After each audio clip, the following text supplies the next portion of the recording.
আমরা বসেছিলাম 14 নম্বর গেটে, আর এদিকে অহনা 6 নম্বর গেট, 8 নম্বর, 7 নম্বর এসব সব ঘুরে নিচ্ছে। অনেকটা সময় হয়ে গেছে, ওকে দেখছি না। ও বলল এদিক থেকে একটু ঘুরে আসি মা, বোরিং হচ্ছি।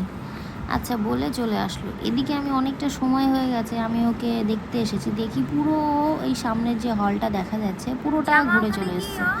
আমাকে আরও বলছে মা সামনের দিকে চলো, ওইদিকে আরও সুন্দর সুন্দর জায়গা আছে। তো যাই হোক, ও তো ঘুরে চলে এসছে, আর আমি এদিকে খুঁজে বেড়াচ্ছি ওকে, ও কোথায় না কোথায় চলে গেছে। তারপরে এই যে মাথায় যে হেয়ার ব্যান্ডটা সেটা খুলে প্রথমে প্যান্টে, যে জিন্সের প্যান্টে যে বেল্টের জায়গা ওখানে গুঁজে রেখেছিল। তারপরে তো আমি বললাম মাথায় পরে ওটা, না হলে কোথায় পড়ে যাবে, খুঁজে আর পাওয়া যাবে না।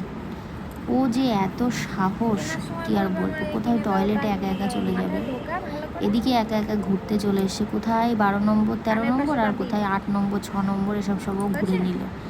আমি গেছি ওর সঙ্গে, মানে ওর সঙ্গেই আমি গেছি টয়লেটে, ও আমাকে রেখে দিয়ে চলে এসছে, আমি ওকে খুঁজে খুঁজে বেড়াচ্ছি। এরকম দুরন্ত বাচ্চা হলে কী করে হবে বলো।